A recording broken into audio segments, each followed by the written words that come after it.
Mercedes W203 2.4 motor. Maşında pirboyluq var. Ağır xodlanır. Skorsa atırıq. Abroda oynamasını gördünüz. Bax, fikir ver. Hətta maşın skorsta olanda sönmə halları olur. Maşında hədsiz pirboyluq var. İndi videoda hiss olunmur. Bu problemlərin üzərində işləyəcəyik. Yekunda çəkib paylaşacağım. Qaz verəndə maşın hədsiz dərəcədə boğulur. Deməli, əminin maşınında vəziyyət heç də ürək açan deyil. Yəni motordan bəllidir vəziyyəti. Farsunkanın boltları sarbat.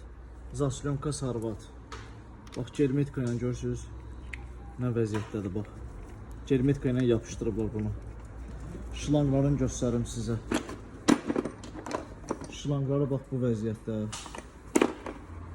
Hamısı bax taxtaya dönüb. Qupquru. Zaslonkanın başına keçən tronik. Ağzı qırıq. Voltsxameri xarab. Sveçalarını atacağıq. Yəqin ki, onlar da bərbad vəziyyətdə. Farsunkalar stentdədir. Farsunkalar yuyulur hal-hazırda. Bir dənə gözlə. Bax, şlanq oturan yerdə. Bax, görürsünüz necə? Bunu çartladıblar, neyiniblər. Sonra bax, burada bir dənə şlanq oturan yer var. Bu əslində biraz uzun olmalıdır ki, şlanq rahat otursun. Alt hissəsi vap şey yoxdur. Normalda üst krişqa dəyişilməlidir. İndi təzə şlanqla yoxlayacağıq. Bu problemlərini çalışacağıq, hamısını aradan qaldıraq. Yekunda bir dənə xodlayıb baxarıq vəziyyətə. Deməli, neçə saatdır maşının üstündə işləyirik. Xarab olan şeylər çoxdur. Babinləri də bax, belə aparatla yoxlayırıq. Bir dənə göstərim sizə. Görürsünüz necə korpusa verir. Burada bir dənə babin var idi. Bax, göstərim sizə. Partdağa bax. 2 dənə yerdən partdağı var. Ona görə də pirboyluğun səbəbi bax bu babinlərdir. Məcbur dəyişməliyik. Maşından ideallıq istəyiriksə məcbur dəyişməliyik bax bunların hamısı. Bu da bizim işin yekunu, maşallah ideal vəziyyətdədir. Qaz ver.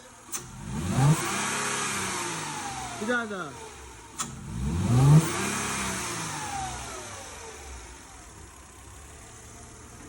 Görürsünüz necə ideal vəziyyətdə işləyir. Bir dənə də qoyuruq.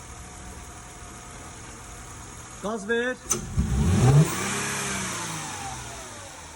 Heç bir tərpəniş yoxdur. Söndür maşını. Əvvəl maşına qaz verəndə qazda qırılmalar var idi. Qara tüstü verirdi. Maşın boğulurdu, sönürdü. Çox bərbad vəziyyətdə işləyirdi. Hədsiz dərəcədə də pirboydu. Maşallah heç bir pirboyluq yoxdur. Maşının çəkimi də ideal vəziyyətdədir. Qazda verəndə heç bir qırılma falan yoxdur. Xeyirli olsun.